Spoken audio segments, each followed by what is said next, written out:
Elinin ruhani dүйнөсүнүн туу чокусу деп айткан болсок, жаңылышпайбыз. Окумуштуу педагог котормочу Манастанучу улуу ата мекендик согуштун катышуучусу Зияш Бектиновдун 110 жылдыгына карата Кыргыз-Өзбек эл аралык университетинде Манас эпосу улуттук филологиянын өзөгү аталышындагы республикалык илимий практикалык конференция болуп өттү.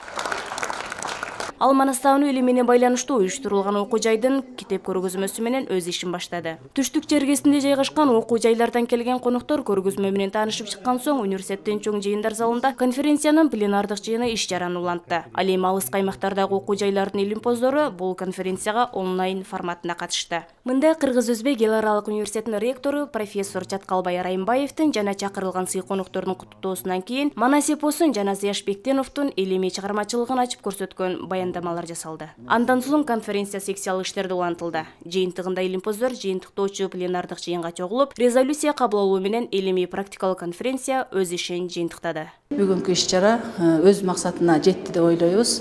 Конференцияда түрдүү багыттагы макалалар, илимий жыйынтыктар баяндалды. Бишкектен, Талас мамлекеттик университетинен, Ысык көл, Нарын мамлекеттик университеттеринен изилдөөчүлөр, окумуштуулар катышып, мыкты баяндамаларды жасашты. Андан сырткары Жалал Абад мамлекеттик университетинен, Ош мамлекеттик университетинен, Ош технологиялык университетинен, Ош мамлекеттик педагогикалык университетинен, Баткен мамлекеттик университетинен деги эле жалпы ушул Кыргызстандагы жогорку жана орто окуу жайлардын илимпоздору мыкты баяндамалары менен катышып, өз максатына жетти деп ойлойм.